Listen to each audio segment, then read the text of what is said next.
family, we are back with another great edition of Building Rapport.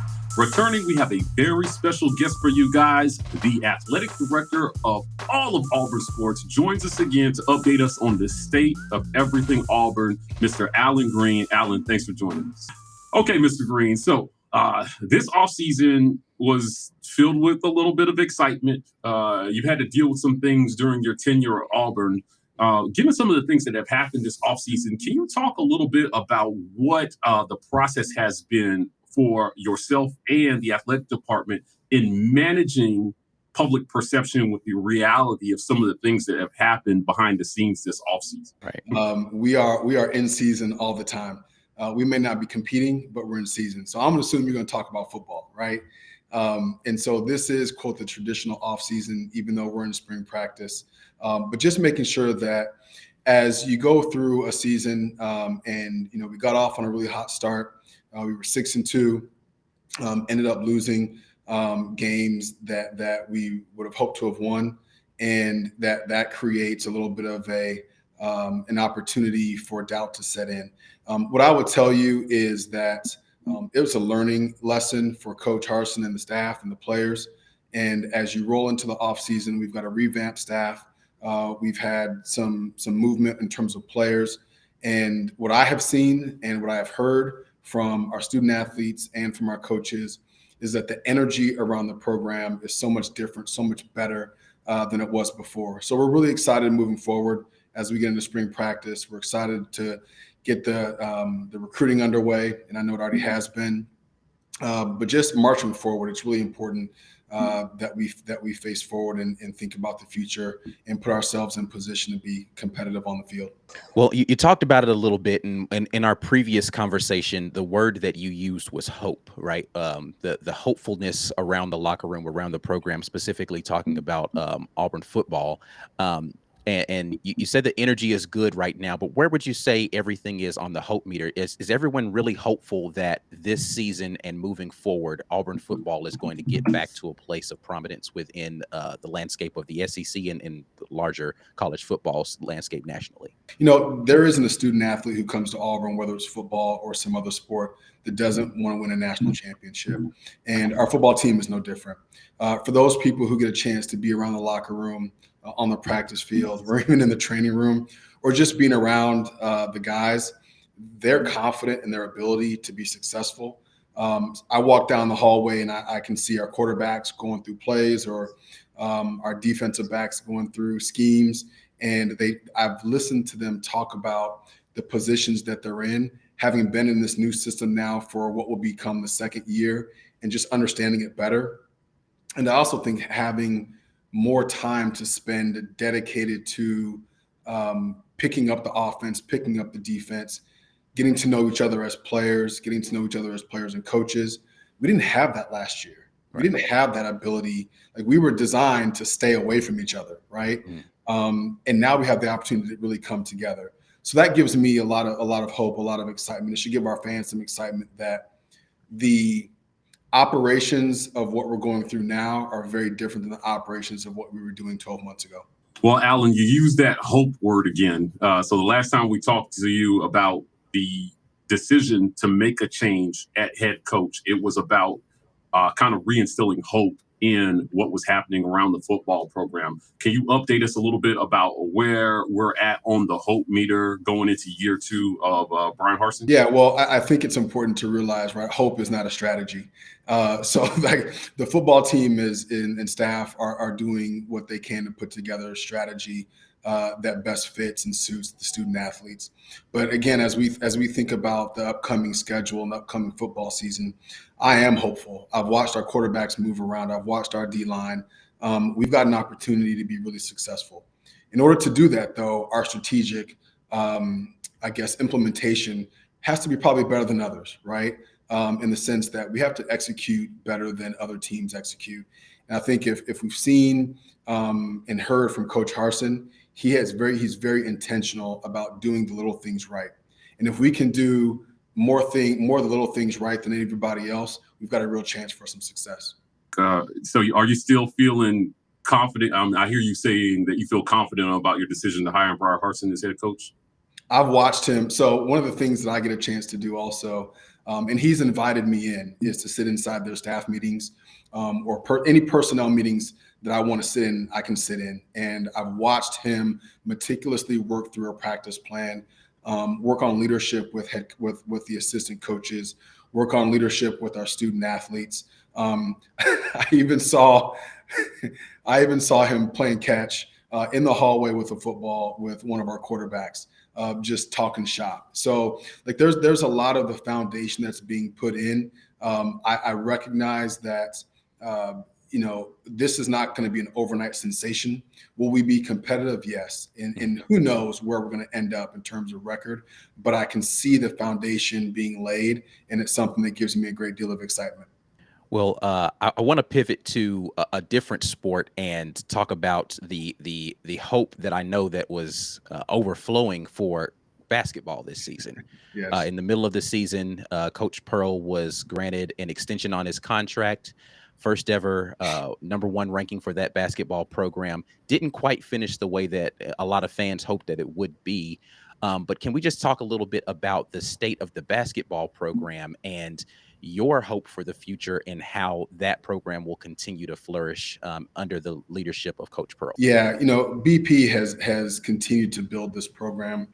And I think anyone who's in sports, that particularly as a coach or an administrator, realizes it's easier to build than it is to maintain. And so we're at the position now where it's incumbent upon us to build a structure around and continue to provide resources to BP, his staff, that program, so that they can have some sustained success. You're right. I mean, there's only one time in the history where you can be ranked for the first time ever, and we had a chance to experience that. When you think about peacocking and Right. all of the kind of things that came up with regard to our program that were really organic, that helped with that whole just the whole vibe of basketball and the whole energy, and having the jungle do their thing.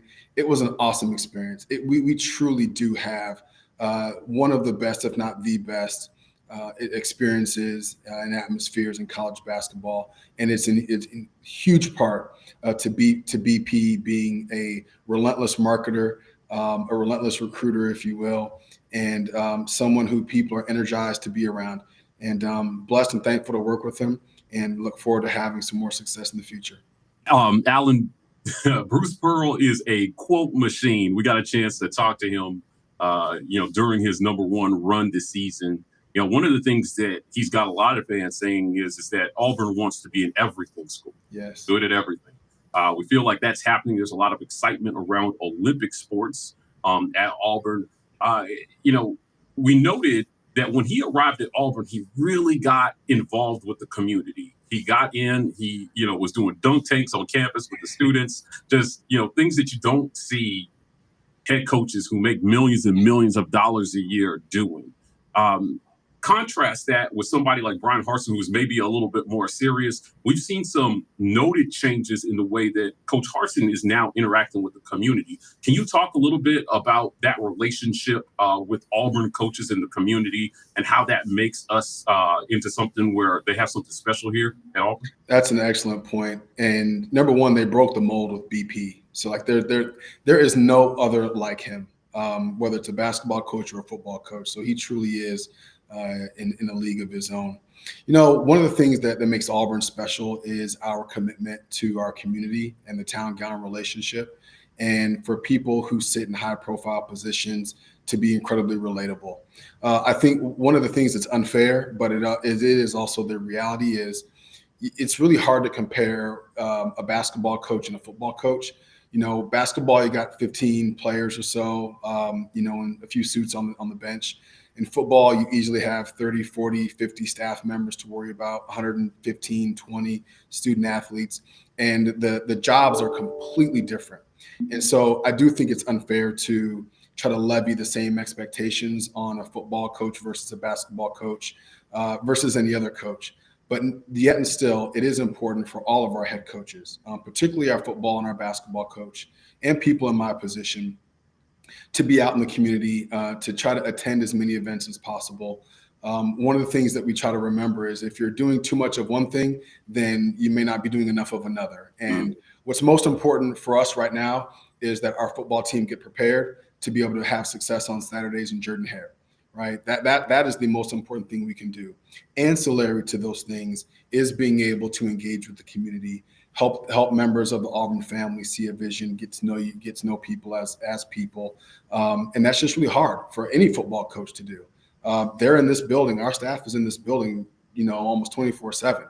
And, going out to dinner with their wife may be hard to do, or going to, their sons or daughters' events may be difficult to do, let alone attend other events that are happening on our campus. So I give our coaches, all of our coaches, a lot of credit for the engagement that they do have. It sends a positive signal.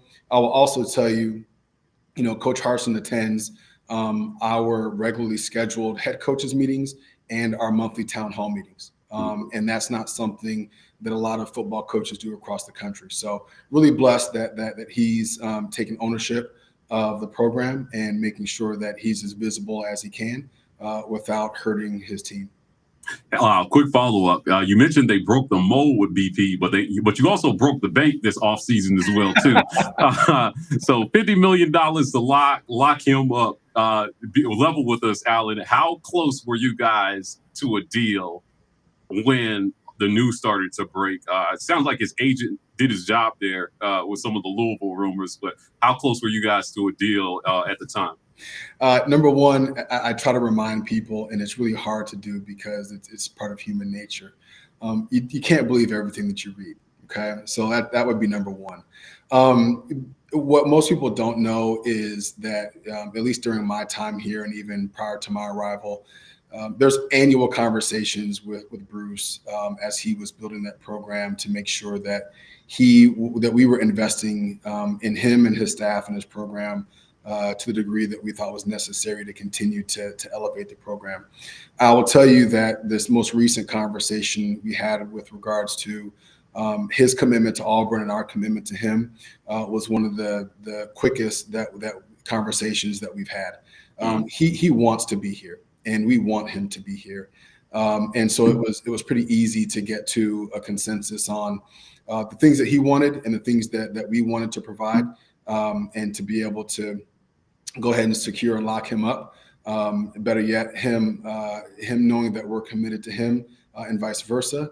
It was a super easy process, and I'm again thankful for him being so flexible and understanding, and being a leader of our program for many years to come. Well, you have had the fortune, I'll say that tongue in cheek, to be a part of a lot of very tumultuous situations that you've had to navigate as the athletic director for Auburn. We've already talked a little bit in our previous interview about being the first athletic director having to deal with NIL and the transfer portal, and we'll talk about that a little bit more.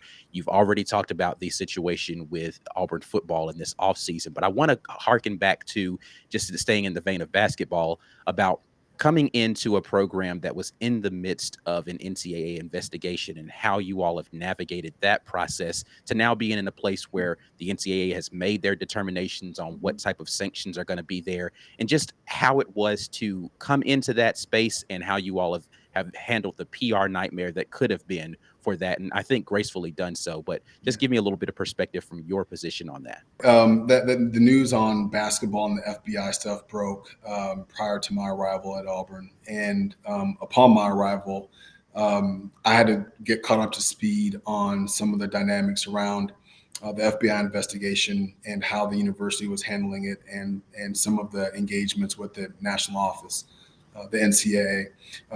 We obviously had a presidential transition during that time as well. If you remember, so this was 5 years ago, probably, give or take, right? 4.5 years ago or so.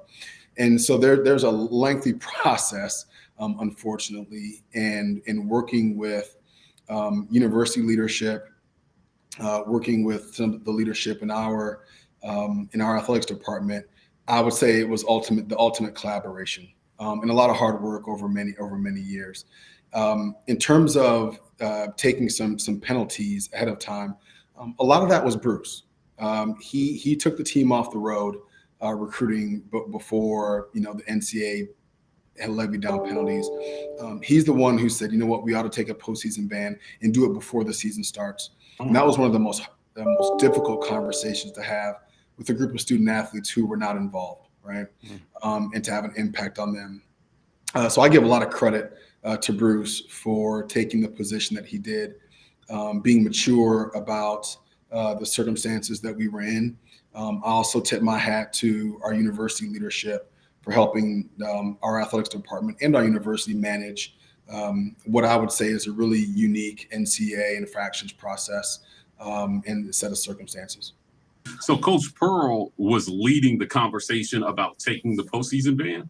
Yeah, on the postseason ban piece, he had been saying, this is something that we may want to consider for some time. And as the dynamics changed around the case, and as we were getting closer and closer to having a conclusion discussion with the national office, his recommendation to us was that we take a postseason ban. And after having some dialogue back and forth, decided that was the most appropriate thing to do to demonstrate that we were committed to following the rules and taking penalties when things we don't quite operate in the way that we should. And it wasn't necessarily admitting to guilt per se, right? Because I think we've learned through this process that there was a bad actor, unfortunately, and many people get caught up in the wake of that. And so we took our medicine, and obviously Bruce has done a great job of narrating that and continuing to put our student athletes in position and recruit student athletes to help put us in position to remain competitive. So Coach Pearl was leading the conversation on, taking a postseason ban. You guys listened to him, and the NCAA at the end of the process noted the decision to self-impose as significant and meaningful in their decision to not impose any further sanctions. Given what we've seen happening around college sports and, just down the road at LSU, be honest with me, how satisfying is it to see how you guys turned out, see what's happening at other schools, and know that you handle things the right way? Do you look at what's happening elsewhere, and do you pop a cigar and drink some bourbon and you're like, damn, we did that right? No, we don't. There's a phrase that says all politics are local. And for us, taking some meaningful penalties on the front end was really important for us to demonstrate our the seriousness in which we took the violations. I don't speak on other schools. Each of them have their own set of circumstances to work with. Some information is public that we know, and there's a lot of it that's not. So I'm pleased with the way that we collaborated on our campus to do what we thought was best for Auburn. I'll tell you, Alan, there were a lot of national writers that felt like the decision to self-impose would mean nothing at the end of the day. So I think it says a lot for the decision-making process that you guys decided to do that, and then the NCAA came out and affirmed that decision is the right one. Yeah, no, we appreciate that. Thank you. All right, so just let's talk a little bit about some of the other sports that are doing amazing things. You've got Auburn Gymnastics, of course, that is, man, I mean, what more can we say about they're balling. Yeah, they're doing their thing right now. I mean, Auburn baseball is playing really well. Now, baseball, I know, is near and dear to your heart. So I want to give you a minute to talk about Auburn baseball and softball for just a minute. But also, I think the women's basketball program heading in a great direction. I love the hire of Coach Harris there. So just a lot of things around the athletics in Auburn are moving in the right direction. But can you talk a little bit about some of those other sports that maybe the Auburn fandom, who is so hyper-focused on football and now basketball, have not had an opportunity to appreciate? Can you highlight some of those other coaches and programs that you're loving to see the outcomes from? Let me try to capture it at a high level. And this goes back to an earlier point that was made about Auburn is it is our intent to be an everything school. And we firmly believe that we are. Not just to be successful in everything, but the Auburn family appreciates all aspects of Auburn, right? Not just football, but they appreciate the academy. They appreciate the success in other sports. They appreciate our community service. They appreciate our academic pursuits and results as well. So when we talk everything school, it's beyond just the fields and courts of play. But I will tell you, and you'd mentioned Coach Jay, Johnny Harris with women's basketball. I'm so excited to have her as a part of our family.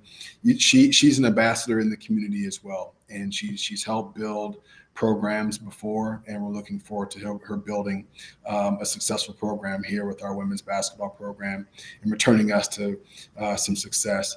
I would say swimming and diving with Ryan Wakamerka. He's an alum, national champion, and we got him from Houston. He has been he's been awesome to have around. They know they've got some work to do, but we've been more competitive this year than the past several years. I got a chance to see them actually at the NCAA championships to support the women, and it was an awesome experience. I ran into so many swimming and diving alums who were so excited. You talk about hope, right? Who are so excited about that program. You look at our tennis programs, right? On the men's side, ranked in the top 25 under Bobby Reynolds, or for the first time under Bobby Reynolds' tenure, as he's worked to build that program, which is great. Our women's team is ranked top 10 nationally. Had a tough loss over this past weekend in terms of we were undefeated, but we lost. We dropped one, but it gave us a chance to regroup and come back together.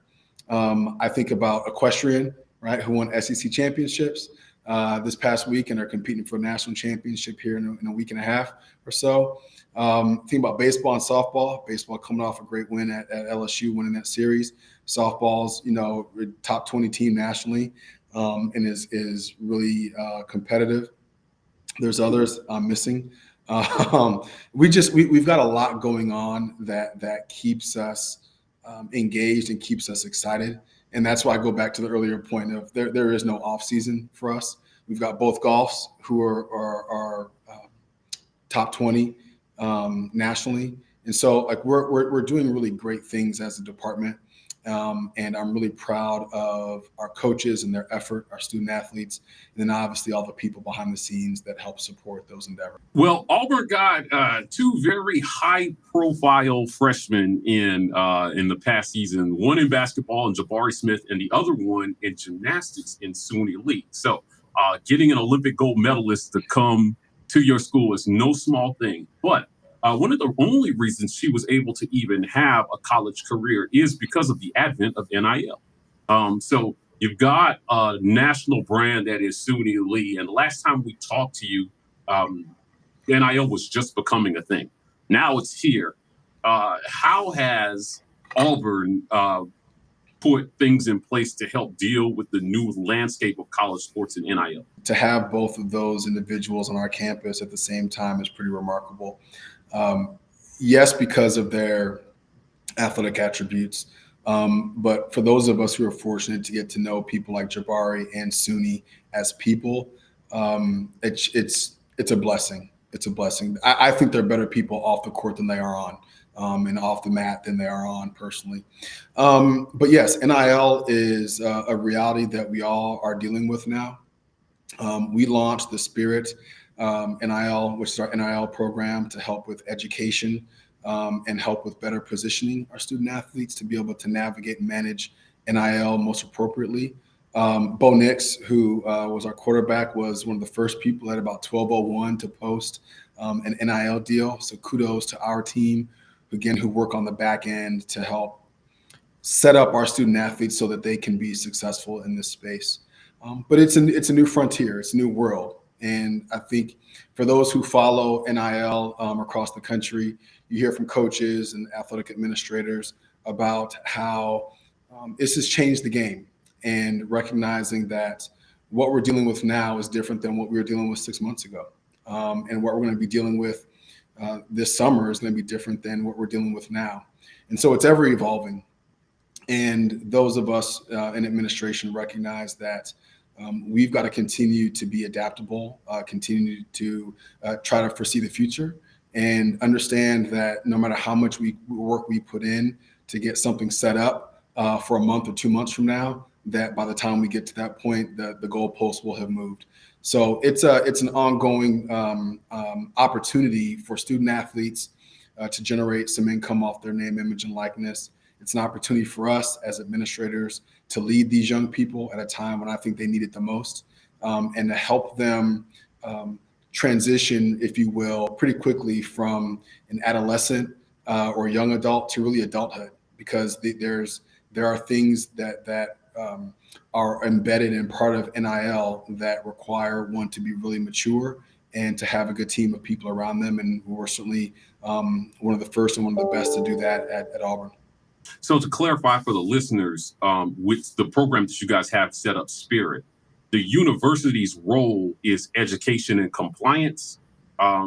I just want to clarify. A lot of fans are confused about where the money actually comes from. Thank you. Yes. So could you just clarify that for everybody? Yeah, that's a good point. Thanks. We sometimes sit in an echo chamber where we know some nomenclature and terminology, and I appreciate you asking me to clarify a little bit.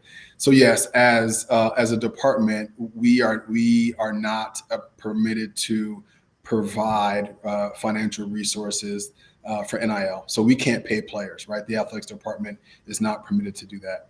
So the funding for NIL to these student athletes comes from third-party sources, whether that's donors or fans or local businesses or regional or national businesses.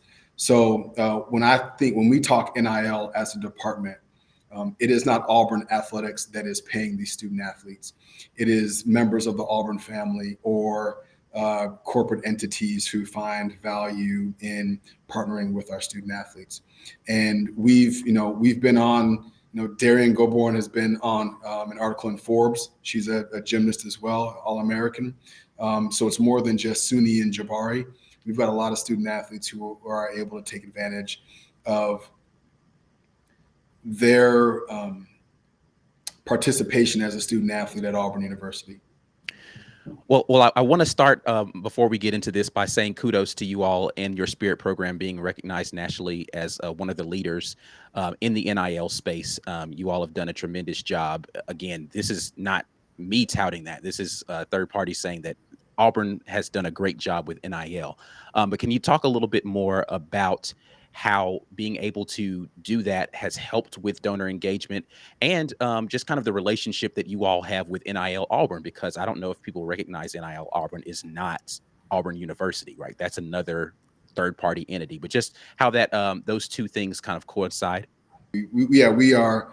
It's interesting to be recognized as a leader in the NIL space with regards to education and preparation with our student athletes. So that's an emerging market that we have to get accustomed to. It might be like winning the Grammys or something.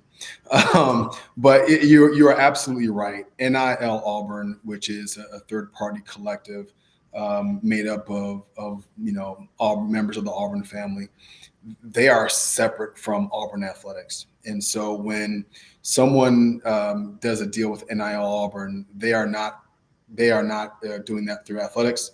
We are not brokering any deals. Any deals that happen through NIL Auburn is through that organization, that entity, and the student athletes themselves. The only thing that's required is that they submit that the terms get submitted to us so that we can track from a compliance perspective and ensuring that there aren't pay-for-play dynamics involved. Thanks for clarifying that for us. I do have one last question about NIL, though. You guys have gotten a lot of things right over the last few years, whether it's navigating off-field distractions or NIL. But I'll tell you, in what has looked like the wild, wild west of NIL over the last year, I anticipate that the NCAA is going to try to reel in some things. Money's flying everywhere. I doubt it's all being tracked. I trust that you guys are compliant, but are you guys anticipating any changes to NIL rules based on what you've seen over this first year? I don't know that anticipation is the word that I would use. if we go back a year, 2 years ago, when the NIL conversation emerged, many of us as practitioners were saying, we understand conceptually that NIL is good for student athletes, it's good for college athletics. We need to modernize, right? We all recognize that. The hard stop for us, and the part that had been the most challenging problem to solve, is how do we prevent or put some guardrails up for NIL so that it doesn't leak into recruiting? Our industry was unsuccessful in achieving any sort of guardrails, which is why we have this, people use the terminology wild, wild west, new frontier, whatever you want to call it. We're there because there aren't guardrails, and there's a strong desire to be competitive, right? In our particularly in our league. And so what you find is opportunities that people are being creative with, finding ways to provide NIL opportunities for student athletes that are not pay for play, but they're sizable amounts of money that's flowing back and forth that's flowing from these NIL collectives to student athletes, and it's completely permissible. And so, in my opinion, I don't know if there's going to be any more structure around it, whether that comes from the national office in Indianapolis or whether it comes from the folks in Washington, D.C. But I do think that we'll continue to see this thing change and evolve, and it'll be an integral part of success overall. With regards to student athletes and athletic departments. Not to mention, and this kind of gets overlooked as well, when you mesh NIL with the transfer portal, or with I guess the deregulation of transfers, you find yourself in a situation, or we find ourselves in a situation where there's freedom of movement with student athletes. And you'll see certain teams and programs that have high level of transfers, particularly after coaching changes, or after there's a change of a coach, whether it's a coach moving on by their own desire, or if an institution decides to make a coaching change. So it's going to be interesting to see how all this plays out. And I don't think anyone knows exactly how this thing will play out, but we know that it's going to continue to evolve, and there'll be emerging issues that we have to deal with. And there's going to be emerging opportunities as well that we'll have to make sure we capitalize on. Well, Alan, we appreciate you taking a little time to sit down and talk to us about everything Auburn. I think you guys have done a wonderful job over the last year or so, just kind of managing all the things that come with being head of an entire athletics department. So thank you for everything that you're doing for the community and for Auburn Sports. As always, I appreciate the time. Thanks again, War Eagle. Well, that's it for another great edition of Building Rapport with Athletic Director Alan Greene. Listen, if you want more content like this, hit like and subscribe. We are the War Rapport on every single social media platform. TW Rapport on TikTok. Guys, we're signing off, and as always, War Eagle. War Eagle.